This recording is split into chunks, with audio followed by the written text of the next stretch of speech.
आइए सबसे पहले नजर डालते हैं आज की सुर्खियों पर। चाईबासा के हाट कमरिया जैतगढ़ मार्ग पर दो वाहनों में हुई भीषण टक्कर। दोनों ट्रेलरों के बीच आमने सामने की टक्कर में लगी भीषण आग। दोनों वाहनों के चालक चले, मौके पर हुई दर्दनाक मौत। मौके पर पहुंचे दमकल ने ट्रेलर में लगी आग बुझाई।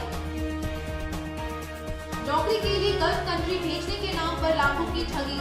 धोखाधड़ी के शिकार युवकों ने साक्षी थाने में की शिकायत। गैलेक्सी कंसल्टेंसी के संचालक से पुलिस कर रही पूछताछ। ठगी के आरोपी जुबेर व अमरेश दोनों फरार, तलाश में जुटी पुलिस। चांडिल में अवैध मिनी शराब फैक्ट्री का भाटाफोड़। भारी मात्रा में अवैध नकली शराब बरामद। अवैध शराब निर्माण में प्रयुक्त होने वाली विभिन्न सामग्री जब्त। ब्रांडेड अंग्रेजी शराब कंपनियों के नकली स्टिकर भी पुलिस के लगे हाथ। मौके से भागने में सफल रहे फैक्ट्री संचालक। आइए बात करते हैं चाईबासा के हाट गमरिया जैतगढ़ मार्ग पर दो ट्रेलरों के बीच हुई जोरदार टक्कर की।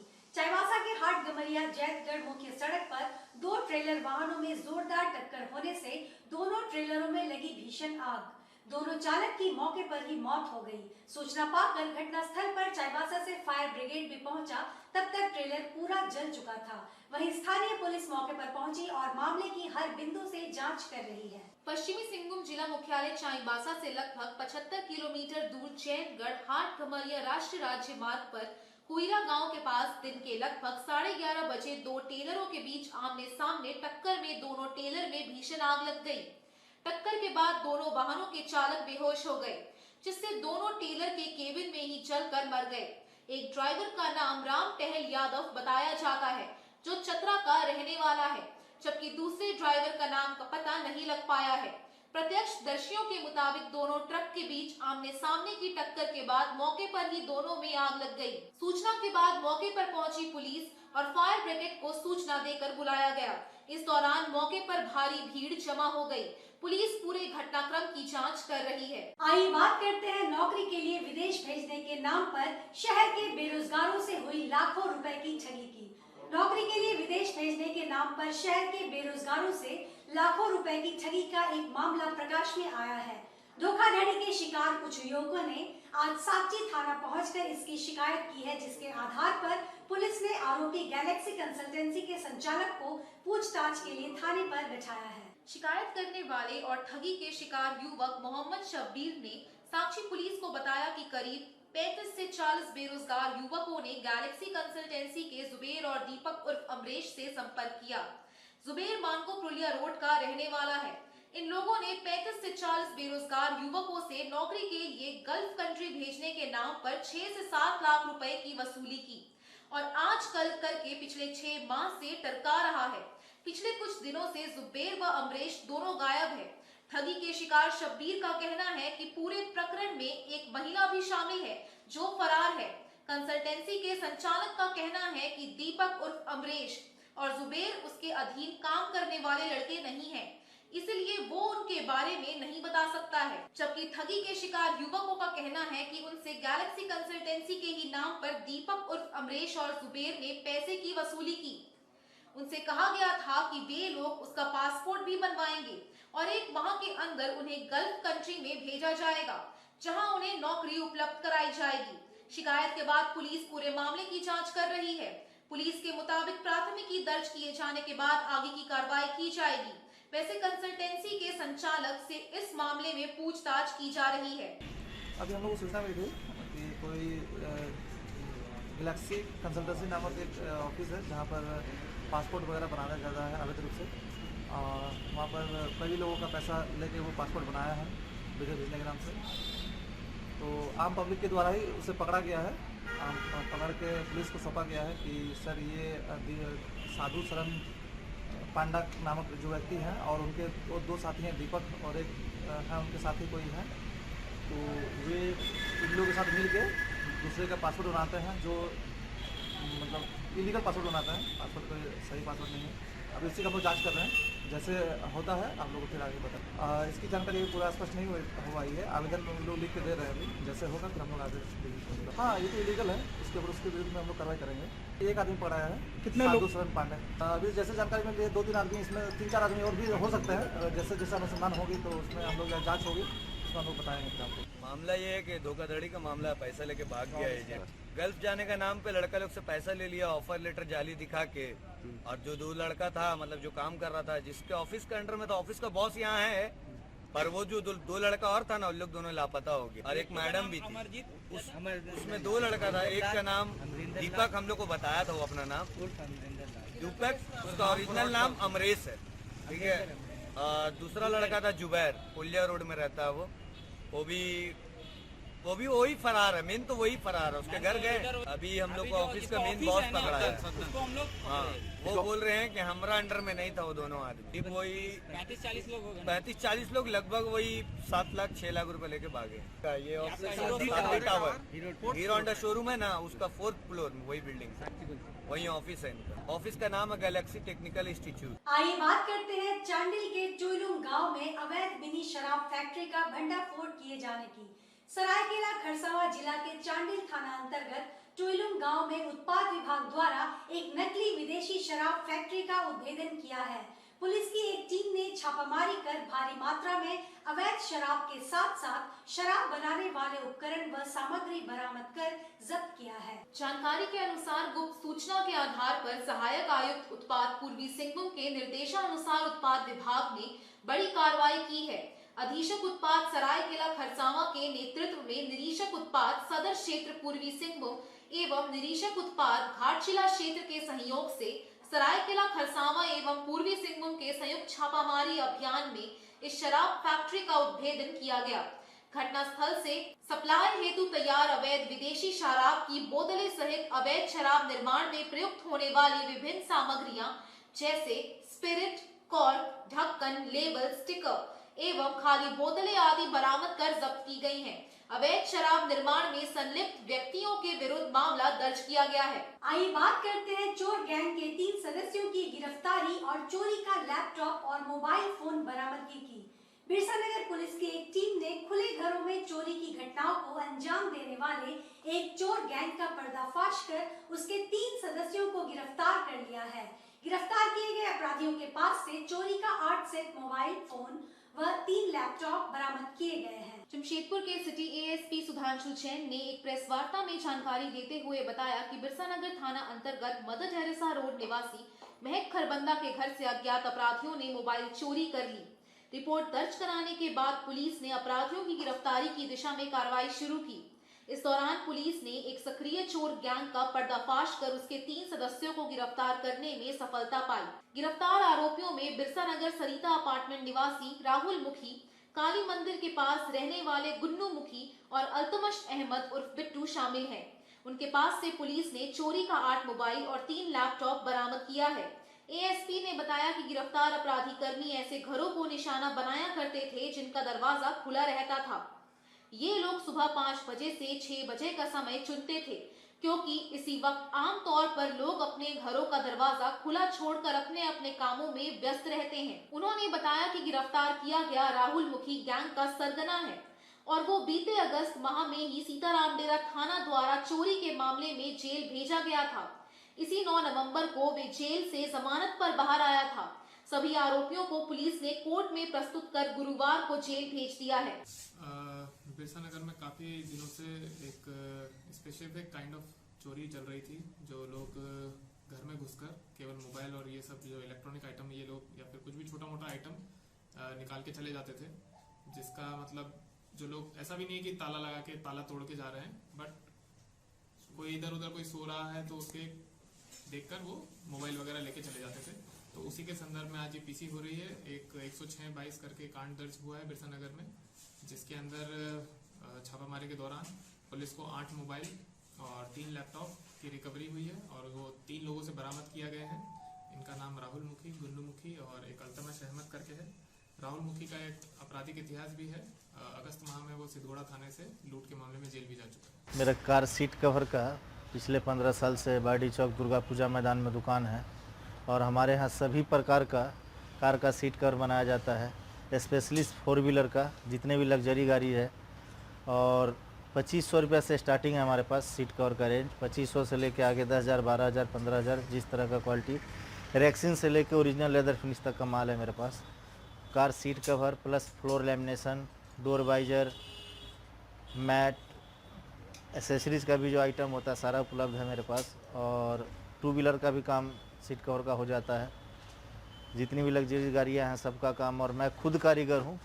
मैं दिल्ली से काम सीख के आया था 2007 में यहाँ पे जमशेदपुर में, करोलबाग में पहले दिल्ली में काम सीखा था, फिर आके मैं खोला। मैं खुद कारीगर हूँ। ये हमारा बारीडी चौक दुर्गा पूजा मैदान में दुकान है। बारीडी चौक आप आएंगे लेफ्ट साइड में जिसमें दुर्गा पूजा होता है, घुसते ही बायां तरफ में देखिएगा तिवारी जी सीट कवर लिखा आएगा, उसी पे मेरा दुकान है। आके एक बारी सेवा का मौका दे। बाजार से बहुत ही कम पड़ता है। जो सीट कवर अगर हम आपको 2500 में दे देंगे, बाजार में उसका दाम 6,000 7,000 रुपया है।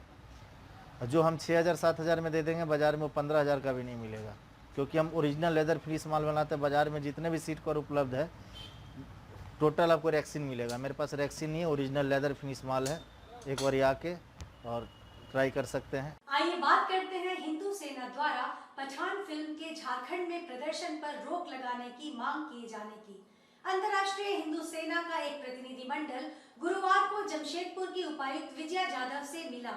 इस दौरान उन्हें एक मांग पत्र सौंपकर पठान फिल्म के झारखंड में प्रदर्शन पर रोक लगाने की मांग की। फिल्म में अभिनेत्री द्वारा पहना गया ड्रेस हिंदुओं की धार्मिक भावना का प्रतीक माना जाता है, जिसके दर्शाए जाने के अंदाज पर हिंदू समाज को आपत्ति होने की बात कही जाती है।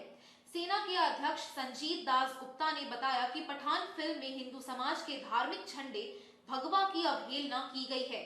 फिल्म में एक गाना प्रदर्शित किया गया है जिसमें भगवा रंग एवं झंडे की बुराई की गई है। उक्त गाने के चलते हिंदू जनमानस में फिल्म के प्रति रोष बढ़ रहा है। प्रदेश मीडिया प्रभारी आनंद कुमार ने कहा कि अपनी लोकप्रियता के लिए फिल्म के निर्देशक, अभिनेता अभिनेत्री ने हिंदू जनमानस की भावना के साथ खिलवाड़ किया है।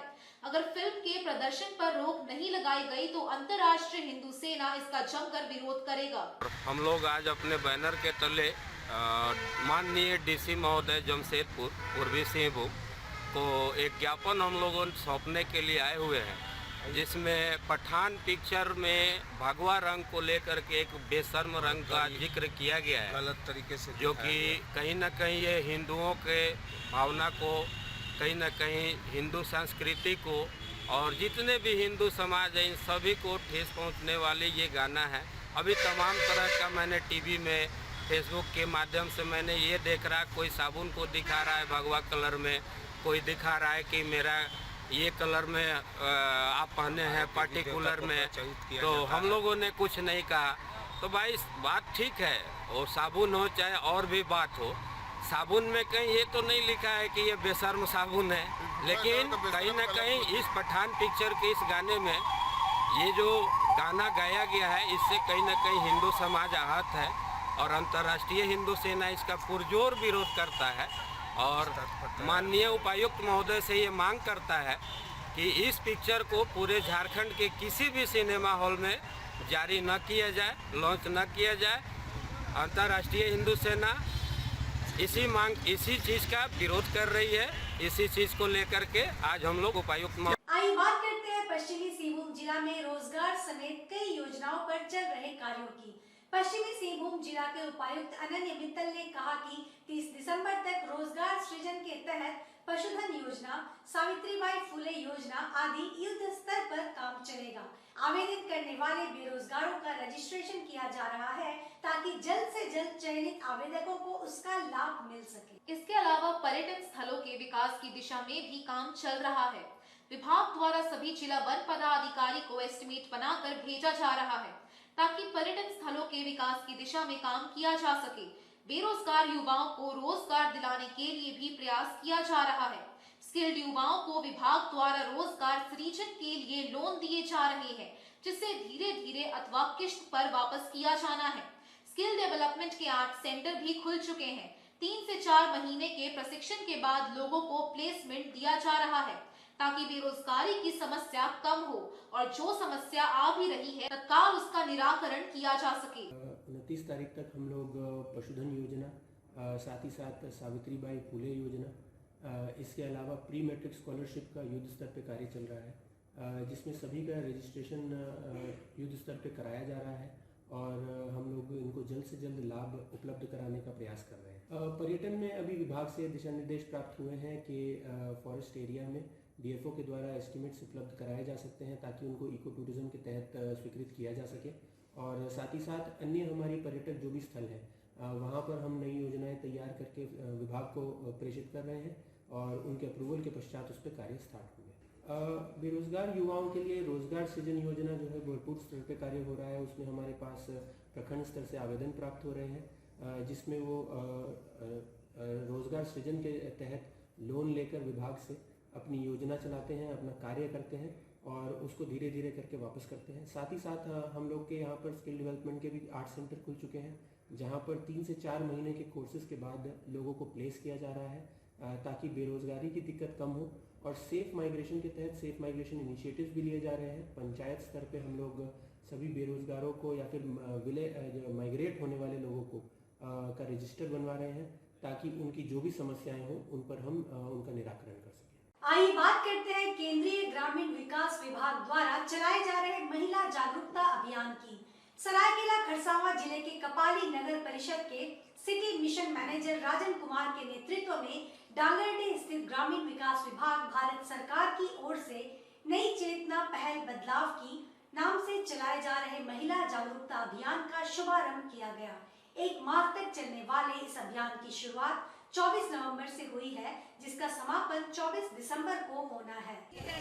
नारी पे हिंसा नहीं सहेंगे, नहीं करेंगे। नारी पे हिंसा नहीं सहेंगे, नहीं करेंगे। नारी पे हिंसा नहीं सहेंगे, नहीं करेंगे। नारी पे हिंसा नहीं सहेंगे, नहीं करेंगे। नारी पे हिंसा नहीं सहेंगे, नहीं करेंगे। बताते चले कि महिलाओं को जागरूक करने के उद्देश्य से सामुदायिक भवन डांगरडीह में बैठक कर अभियान का शुभारंभ किया गया। तत्पश्चात पदयात्रा करते हुए महिला सशक्तिकरण का नारा बुलंद किया गया।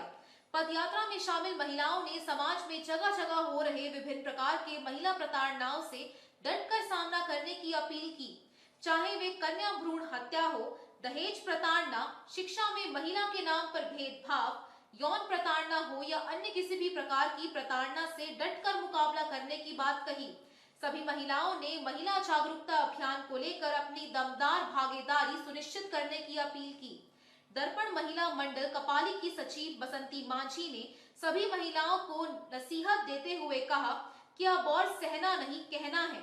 इस अवसर पर रेणुका कुंभकार, भानु मोती दास, बेला रानी कुंभकार, सखी महतो, तिलकतमा महतो, फाल्गुनी कुंभकार समेत बड़ी संख्या में महिलाएं उपस्थित थी। नई चेतना पहल बदलाव की इस योजना के तहत अभी पूरे शहरी क्षेत्र में, ग्रामीण क्षेत्र में जो है सो महिलाओं के प्रति जो हिंसा होता है, चाहे जिस तरह का भी हिंसा हो, घरेलू हिंसा हो, वर्क प्लेस हरासमेंट हो या कहीं सड़क पे महिला के प्रति हिंसा, किसी भी तरह का अनैतिक हिंसा किया जा रहा है, तो महिलाओं को जागरूक किया जा रहा है कि आप इसको नहीं सही, आप इसके प्रति अपने आप को इतना स्वावलंबी बनाइए कि आवाज़ उठा सकें।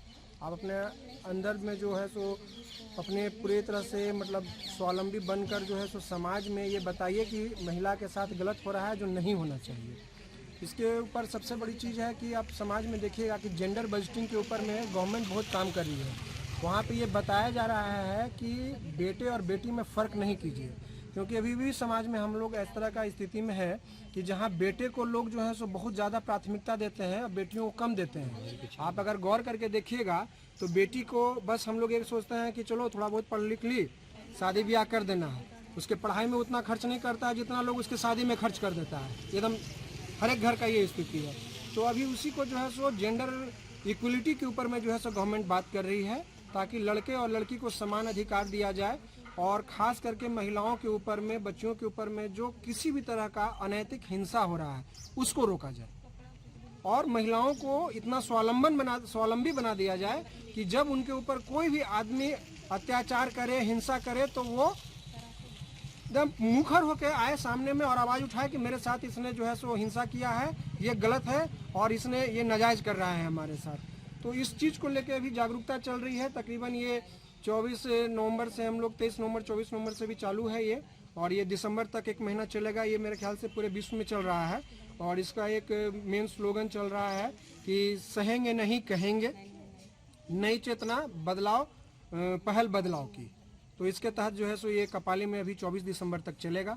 जो महिला का एक स्वयं सहायता समूह है और इसमें जैसे सरकार का नई चेतना और पहल बदलाव की एक मुहिम चलाया गया है। नारी के मतलब नारी के ऊपर जो फैमिली में समाज में जो प्रताड़ित होते हैं औरत लोग, उसके खिलाफ, क्योंकि हम लोग देखते हैं हम लोग समाज में नारी जो होती है मतलब बचपन से जब जन्म लेती है उस टाइम से हम लोग देखते हैं परिवार में एक लड़का और लड़की में भेदभाव होता है। लड़की लोग को मतलब शिक्षा की जो व्यवस्था होती है सही से नहीं दिया जाता है, लड़का को दिया जाता है।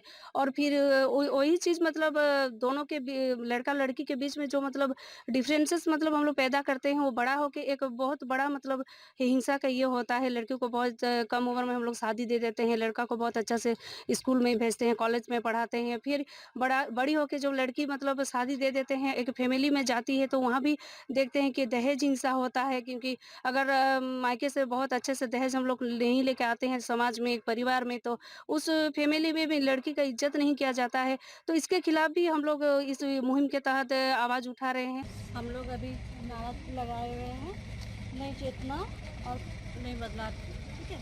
इसमें हम लोग जो घरेलू हिंसा हो रहा है घर घर में, सबके घर में, ठीक है, इसके प्रति हम लोग आवाज़ उठा रहे हैं। अभी हम लोग को नहीं सहना है, अभी हम लोग को कहना है। जैसे हिंसा बहुत प्रकार की होती है, जैसे घरेलू हिंसा हुआ या बाज़ार में कोई औरत या लड़की जा रहे हैं तो छेड़छाड़ हुआ, इस तरह का। और भी जैसे अभी का जितना 90% महिलाएं जो है अपना घर चलाती है, अपना गुजर बसर वो महिलाएं करती है, तो उस पर वो बाहर में भी काम करके आते हैं, घर में भी काम करते हैं, प्लस अपना पति का मार भी खाते हैं। तो ये सब हम लोग को अभी और नहीं सहना है, हमको इसके खिलाफ अभी आवाज़ उठाना है। सब महिला के हम लोग यही चाहते हैं कि हम लोग आवाज़ उठाएं, बस यही बदलाव हम लोग करना चाहते हैं। आइए बात करते हैं इंग्लिश मीडियम स्कूलों में शुरू होने जा रहे एडमिशन महापर्व की। इंग्लिश मीडियम स्कूलों का एडमिशन महापर्व शुरू हो रहा है, लेकिन इस बार बीपीएल कार्डधारी जिला शिक्षा पदाधिकारी और जिला शिक्षा अधीक्षक कार्यालय से फॉर्म प्राप्त कर ही इंग्लिश मीडियम स्कूलों में अपने बच्चों का नामांकन करा पाएंगे। जानकारी के मुताबिक फॉर्म को लेकर 2 दिनों से अभिभावक डीईओ और डीएससी कार्यालय के बाहर लाइन में लगे हैं। गुरुवार को सूर्योदय होते ही सैकड़ों की तादाद में अभिभावक शिक्षा विभाग कार्यालय पहुंचे और फॉर्म लेने के लिए लाइन में लग गए। उधर लोगों की संख्या ज्यादा होने के कारण शिक्षा विभाग ने मुख्य द्वार में ताला लगा दिया, जिसके बाद अभिभावकों ने जमकर हंगामा किया। फिलहाल स्थानीय पुलिस को इसकी सूचना दे दी गई है, लेकिन अभिभावक बीपीएल फॉर्म प्राप्त करने के लिए अड़े हुए हैं।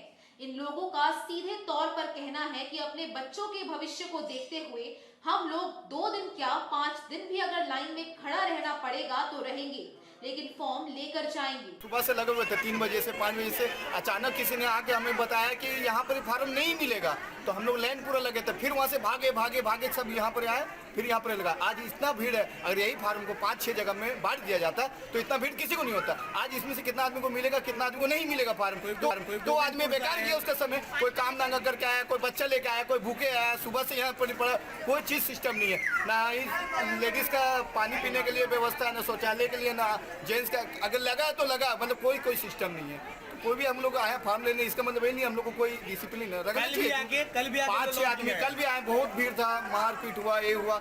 टाइमिंग दिया 30 तारीख तक, 21 से 30 तारीख का। पर कल क्या गलती हुआ है, हम लोग को बोला था 11 बजे से 2 बजे तक फार्म मिलेगा, 1 बजे बंद कर दिया गया, सब आदमी घर चले गया। फिर सामने सुने हैं 6 से 7 के बीच में फार्म फिर दिया गया। तो क्यों दिया गया उस समय नहीं देना चाहिए था। हम लोग को तो पता नहीं, हम लोग घर में चले गए और पता चला फार्म मिल गया।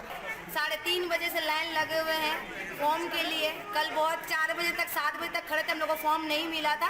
कल रिटर्न गए थे, आज इसलिए हम लोग सुबह से आए कि हम लोग को फॉर्म मिले बच्चे। हम लोग बर्मा मेंस से आए हुए सर। बर्मा मेंस में 2 स्कूल, एक सिस्टर नहीं होता या केपीएस, दोनों में से जहाँ भी मिले हम लोग उनका सामने मिले। सर हम लोग सुबह कोई लेडीज 3 बजे से आए हुए हैं, 3:30 बजे से, हम 5 बजे से आए हुए और सब हमारे साथी जो जितने भी हैं वो लोग बहुत सुबह से आए हुए हैं। इसलिए जो फॉर्म मिल रहा है जो स्कूल के लिए एडमिशन के लिए, बच्चे फ्यूचर के लिए, इसके लिए हम लोग आए हुए हैं। और सभी लोग बहुत भीड़ लगाए, सब आस लगा के खड़े हैं उम्मीद के साथ कि सर लोग आएंगे और हम लोग फॉर्म देंगे और हम लेके फॉर्म अपने बच्चे के लिए लेके जाएंगे। अभी तक कोई सर नहीं आए हैं, प्रशासन तो आ चुके हैं कंट्रोल भीड़ करने के लिए, मगर सर लोग कोई अभी बांटने के लिए नहीं आए हैं। आइए बात करते हैं मजदूर नेता शहीद नाडू सरदार का 30वां शहादत दिवस मनाए जाने की। आदित्यपुर औद्योगिक क्षेत्र चावला मोड़ पर गुरुवार को मजदूर नेता शहीद नाडू सरदार का 30वां शहादत दिवस मनाया गया। जमशेदपुर के सांसद विद्युत वरण महतो ने नाडू सरदार की प्रतिमा पर पुष्प अर्पित कर उन्हें श्रद्धांजलि दी। आदित्यपुर झारखंड आंदोलनकारी और मजदूर नेता शहीद लाल मोहन सरदार उर्फ नाडू सरदार के 30वें शहादत दिवस के उपलक्ष्य में आदित्यपुर औद्योगिक क्षेत्र स्थित चावला मोड़ स्थित नाडू सरदार के प्रतिमा पर श्रद्धांजलि कार्यक्रम का आयोजन किया गया, जिसमें सांसद विद्युत महतो मुख्य रूप से मौजूद रहे। शहीद नाडू सरदार को श्रद्धांजलि देते हुए सांसद विद्युत महतो ने कहा कि आदित्यपुर औद्योगिक क्षेत्र में मजदूरों के शोषण के विरुद्ध न्यूनतम मजदूरी लागू करने को लेकर नाडू सरदार ने आंदोलन किया था, जिसका नतीजा रहा कि मजदूरों को उनका हक और अधिकार मिल सका। सांसद ने बताया कि झारखंड आंदोलन में भी स्वर्गीय सरदार ने महती भूमिका अदा की थी। भले ही आज वे हमारे बीच नहीं हैं, लेकिन उनके किए गए कार्यों को याद करते हुए प्रतिवर्ष उनके शहादत दिवस पर लोग यहां पहुंचते हैं। इस उपलक्ष्य पर कृष्णापुर गांव में सांसद के सहयोग से जरूरतमंदों में वस्त्र वितरण कार्यक्रम का भी आयोजन किया जाता है।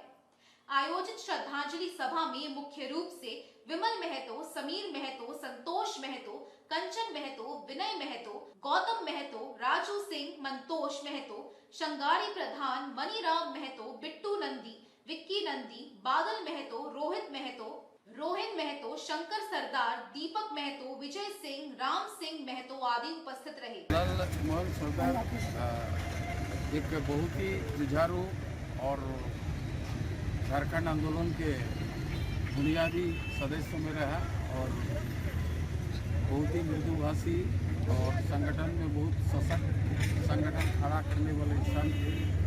मजदूर आंदोलन में उसका अग्रिम भूमिका रहा, जो मिनिमम वेज को लेकर मूवमेंट चला।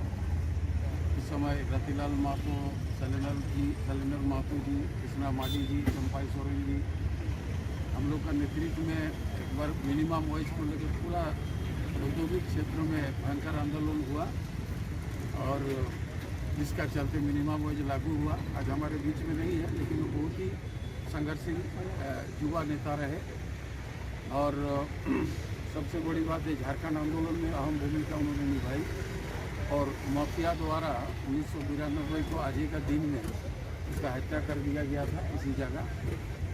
और क्योंकि वो किसी से उसका कोई दुश्मनी नहीं थी, इतना सीधा, शायद इस इलाका में सबसे ज़्यादा इंसान सीधा इंसान वही थे, सभी से मिलना जुलना बात करना। लेकिन वो जहीं भी है उनका काम की हुआ रास्ता आज भी लोग स्मरण में है। इसीलिए आज इतना बड़े आकार में लोग आज आते हैं, श्रद्धांजलि अर्पित करते हैं और उनके जो भी अधूरी काम है सभी लोग मिलकर उसको पूरा करने की आवश्यकता है। और आज उनका परिवार में के लोग आज उसका माता पिता नहीं रहे, लेकिन जब तक रहे वो लोग सभी और वो लोग इस कार्यक्रम में उपस्थित होते थे, उनको सम्मान किया जाता था। आज इनके याद में आज कृष्णापुर में गरीब के बीच में वस्त्र वितरण किया जाएगा शाम को 2:30 बजे और इस तरह कार्यक्रम प्रत्येक वर्ष हम लोग करते हैं। आज के इस बुलेटिन में बस इतना ही। हम फिर हाजिर होंगे कुछ और नई खबरों के साथ। तब तक के लिए SCCN न्यूज की पूरी टीम की ओर से मुझे दीजिए इजाजत। नमस्कार।